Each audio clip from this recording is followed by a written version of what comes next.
stratégie est la même. La déstabilisation de l'Alliance des États du Sahel est une urgence pour les Occidentaux. C'est une urgence pour les Occidentaux parce que depuis que l'Alliance des États du Sahel a été mise en place, regardez quelles sont les conséquences que subit l'Occident. Première conséquence, l'immensité de l'Alliance des États du Sahel, d'un point de vue strictement géographique. L'Alliance des États du Sahel est une muraille sur toute l'Afrique noire, sur toute l'Afrique subsaharienne.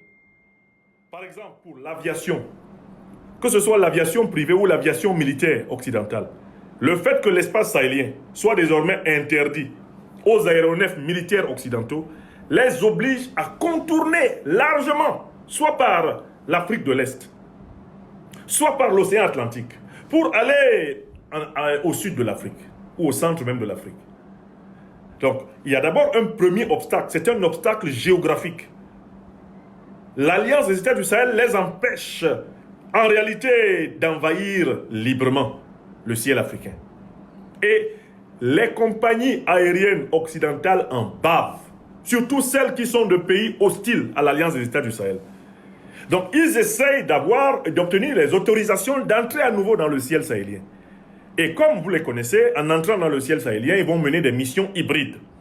En faisant semblant de justement seulement rétablir l'aviation civile, ils vont utiliser les missions civiles pour l'espionnage.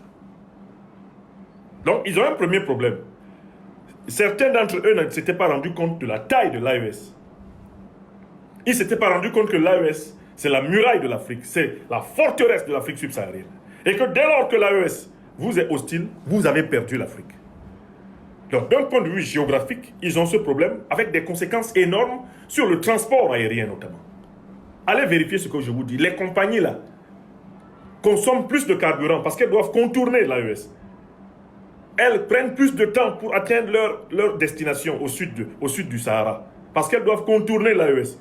Et tout pays qui bronche mal avec l'AES, ces avions ne passent pas dans le ciel de l'AES. Ce qui coûte infiniment cher à la clientèle.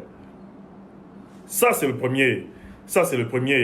Et la première conséquence. La deuxième conséquence, c'est que le plan que l'OTAN avait mis en place, le plan d'invasion totale de l'Afrique, mais il a été coupé en deux.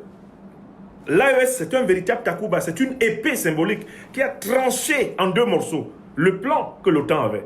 L'OTAN avait prévu une progression du nord vers le Sahel, donc de l'Afrique du Nord vers le Sahel, puis du Sahel vers le Golfe de Guinée, du Golfe de Guinée vers le bassin du Congo, du bassin du Congo vers le Zambèze, et puis ils allaient attaquer l'Afrique du Sud. Ils ont un obstacle géostratégique, géotactique, c'est que la création de la force unifiée de l'AES empêche la progression